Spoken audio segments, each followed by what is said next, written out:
오늘 방송하려고 하는 것은요, 이제 정토불교 삼신삼승이라고 하고 부제로 그침과 누림이라고 했습니다. 이 그침과 누림은 제가 개인적으로 작용선이라 부르는 그런 선종불교를 저는 이제 제 스스로 이제 가고 있기 때문에 그래서 이제 그것을 정의하는 말입니다.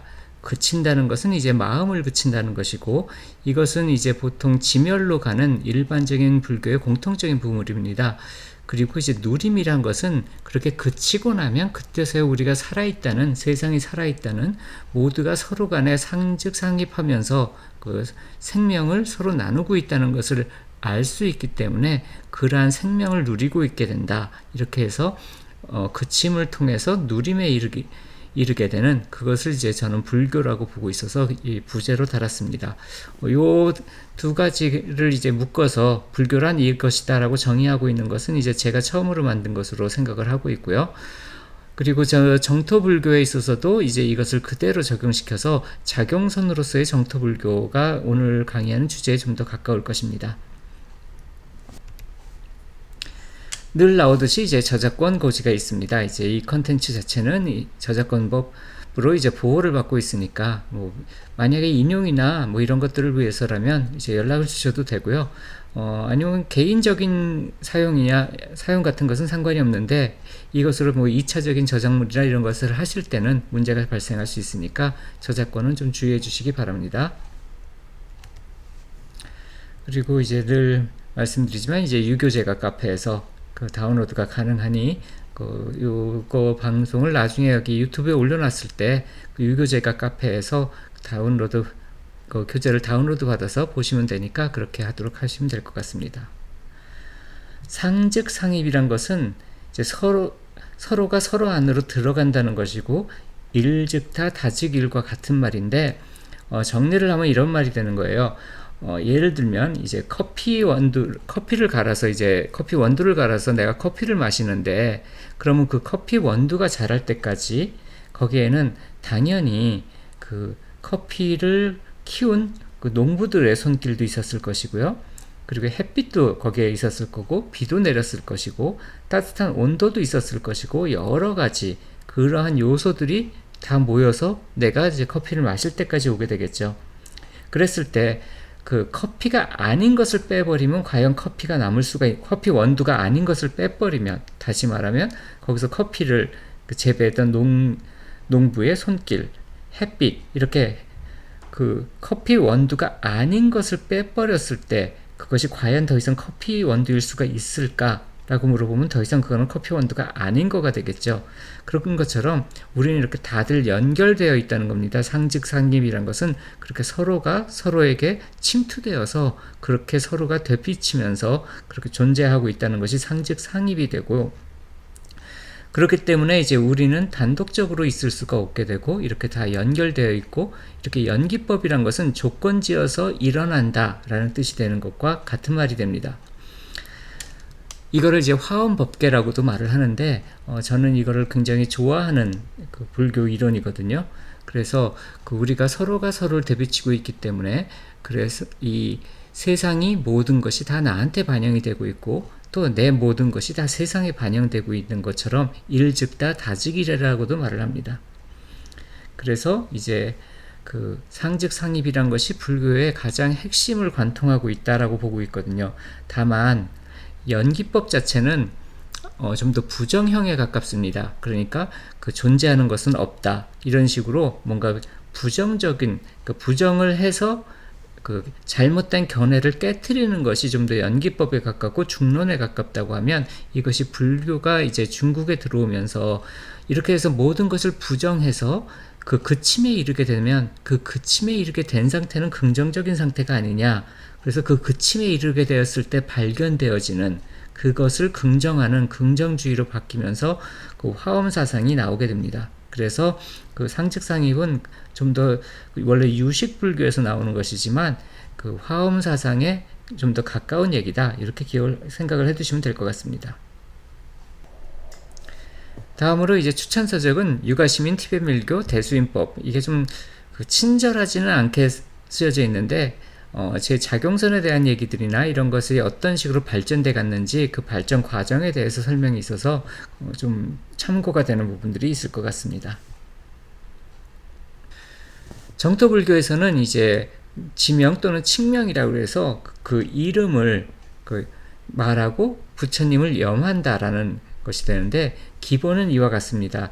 유심정토, 자성미타, 극락왕생, 아미타불, 이렇게 이것을 외우기도 하지만 이거 자체가 이제 정토불교의 핵심을 관통하고 있는 겁니다. 그러니까 극락왕생 또는 극락정토라고 말을 했을 때, 우리가 극락정토라고 말했을 때 그 극락정토란 것이 과연 저 멀리 다른 세상에 존재하는 어떤 그런 것일까라는 것에 대한 대답이 유심정토라는 것입니다. 그러니까 마음 안에 이제 정토가 있는 것이고, 자기 자신의 본성 안에 아미타열애가 있는 미타가 있는 것이고, 그렇기 때문에 극락왕생 아미타불로 간다는 것 자체는 자기 마음으로 돌아가고 자기의 본성으로 돌아간다, 그런 말이 될 것입니다. 일단 이제 삼신 삼승이라고 했거든요. 오늘은 그것에 대해서 주로 얘기를 할 텐데, 삼신론은 법신, 부신, 화신 세 가지 종류의 몸을 말합니다.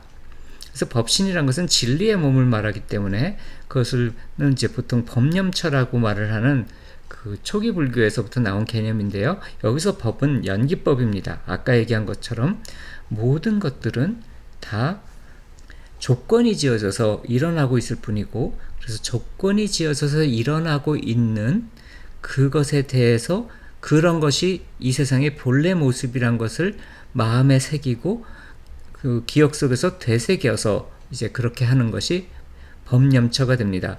법은 이제 그 다르마 또는 담마가 되고, 념은 사띠가 됩니다. 그래서 이제 그 법념처라는 것이 곧 법신이기도 합니다. 그러니까 이 세상의 본래 모습은 이렇게 정해진 실체가 있는 것이 아니라 서로가 서로 간에 조건이 되어주면서, 그래서 서로가 서로 간에 의부하면서 그렇게 존재하는 것이고, 그렇게 존재하는 것이 실체 모습이라는 그러한 것을 마음에 새기고 또 기억 속에서 되새겨내고 하는 그런 과정이 법신 자체라고도 보고요. 또 하나는 이제 나중에 배울 염무심에 대한 것도 있습니다. 그 부분에 대해서는 조금 이따가 말씀드리겠습니다. 보시는 이렇게 그 진리 그 자체가 우리가 그냥 이 진리 그 자체를 바로 볼 수가 없으니까 그것을 방편적으로 표상화 또는 상징화하게 됩니다. 이것은 언어로 표현한다든지 아니면 그림으로 표현한다든지 아니면 어떤 개념으로 표현한다든지 이렇게 그 표상 상징화를 하기 시작해서 그걸 방편으로서 사용하게 된다는 겁니다. 그래서 이제 많은 수행 테크닉들은 이 보신에 속하게 됩니다. 그리고 마지막으로 화신은 이 세상 속에서 내가 살아가면서 이것을 어떻게 실천적으로 사용할 것인지, 현실적으로 이것이 어떻게 내 삶을 도와줄 것인지, 이런 것에 대해서 그 불제자답게, 불교도답게 그렇게 사는 법에 대한 얘기가 화신이 됩니다. 그래서 모든 사람들은 이 세 가지 부처님의 몸을 갖고 있게 됩니다. 그 사람 자체가 원래가 그렇게 연기적으로 조건 지어져서 존재하고 있기 때문에 그 자체가 이미 법신이고요. 그리고 우리가 세상을 이해하기 위해서 무엇인가 말을 사용하고 행위를 하고 이렇게 표상화 또는 상징화하고 있는 것이기 때문에 보신이고, 또한 우리가 삶을 살아가면서 실천적으로 그 일을 하고 사랑을 하며 살아가고 있기 때문에 화신이기도 합니다. 그래서 이 세 가지 몸은 모든 사람들한테 다 깃들여져 있다라고 보는 것이 불교 중에 열애장 사상이 됩니다. 부처님 자체가 이제 모든 중생들의 마음속에 그대로 다 감추어져 있다라고 보는 것이 바로 이것을 말하는 것이죠. 그래서 이제 삼신론이란 것은 이것을 뜻하는 것이고요. 다음에 이제 그 반복적으로 얘기하는데, 불교에서 수행은 이제 선정에 드는 것을 얘기를 합니다. 그래서 이제 초선정은 5가지가 있게 되는데, 각관, 희락, 일심. 그래서 각각 각심, 관심, 희심, 락심, 일심이 있는 겁니다. 그래서 이제 이 중에서 각은 그 명상 상태에서 선정에 들게 되면 너무너무 고요하고 편안하기 때문에 그래서 그걸 더 유지하고 싶어하는 마음이 일어나게 되는 거예요. 그러니까 희는 그거를 되게 좋아하고 편안하고 그런 것이 희고, 락은 만족하는 마음입니다. 그러니까 편안하고 만족스러운 마음이 있으니까 그것을 더 유지하고 싶어지는 마음이 각심입니다.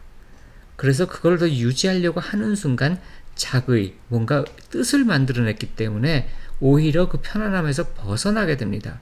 이게 불교가 부정을 자꾸 얘기하는 것이 그것은 무엇인가 하려고 하면 할수록 더 그것이 안 되기 때문에 그러는 거예요.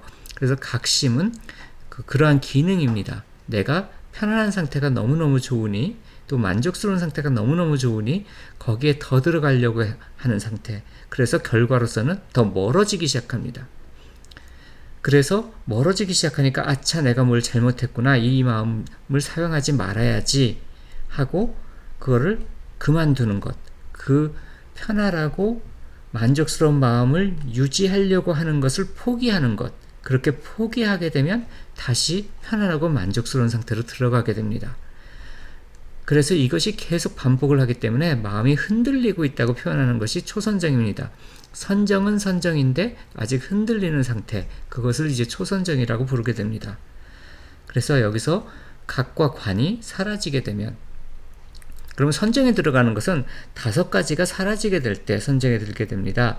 그것은 탐진치만의라는 것인데, 이 탐진치만의가 사라지게 되면 그 초선정에 들어가게 됩니다.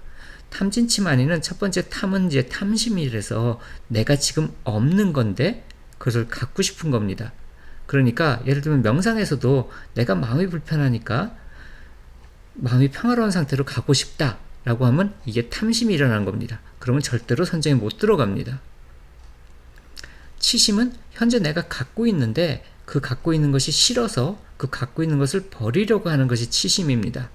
그러면 내가 갖고 있는데 갖고 있는 것이 싫다는 게 뭐냐면, 내가 명상하려고 앉았는데 윗집 아이가 막 뛰면서 층간소음을 만들어내요. 그럼 지금 그거는 내가 지금 갖고 있는 거죠, 층간소음을.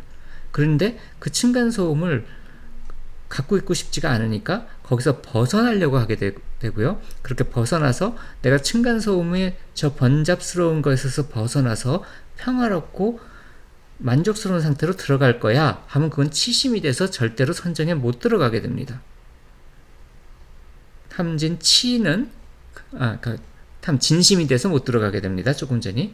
치는 멍해진 상태입니다. 그러니까 그러면 그냥 다 놓고 멍하게 있자.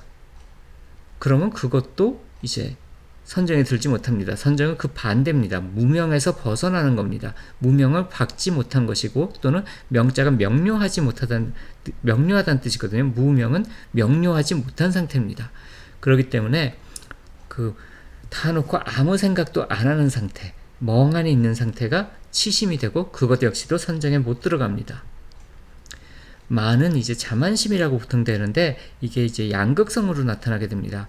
무엇인가 내 마음대로 되면 와, 됐다 라고 해서 막 너무너무 이제 그것에 대해서 이제 기분이 좋아지는 상태. 반대로 무엇이 안 되면 왜 안 되지? 나는 역시 안 되나 봐 하고 반대로 나를 괴롭히는 상태. 이렇게 양극성으로 명상이 잘 됐으니까 오늘 잘 됐으니까 내일도 잘 되겠지? 또는 오늘 안 됐으면 나는 이게 안 맞나? 이 수행법이 안 맞나? 이렇게 양극성으로 되는 것이 만심이 됩니다. 이것이 일어나게 되면 역시 선정에 들어가지 못하게 됩니다. 의는 이제 의심입니다. 의심이란 것은 이 부처님의 법에 대해서 의심을 하는 것인데, 특히 이 의심은 언제 오냐 하면 내가 아무것도 안 했을 때 맑아질 수 있는가에 대한 의심입니다. 그래서 이제 의심마저도 사라지게 되면, 그렇기 때문에 내가 무엇인가 얻으려고 하지 않고 또 무엇인가 버리려고 하지 않고 그냥 멍하니 있지도 않고, 무엇인가 좋은 일이 있었다고 좋아하지도 않고 나쁜 일이 있었다고 포기하지도 않고 나쁜 일이 있었다고 자포자기하지도 않고, 그리고 그냥 내가 있는 그대로만 있어도 무엇이든지 다 성취가 된다는 것을 의심하게 되면, 이 5가지가 있게 되면 선정에 못 들기 때문에 이 5가지를 없애는 것이 수행 방편이 됩니다. 수행법도 아니고 수행 방편입니다. 무엇을 세워서라도 이 5가지가 멈추게 되면 우리는 그 상태가 선정삼매가 되는 겁니다. 선정삼매에 들지 못합니다. 절대로. 선정삼매는 결과적으로 일어나는 거예요. 그래서 이걸 개정해 삼무루학으로도 표현을 합니다.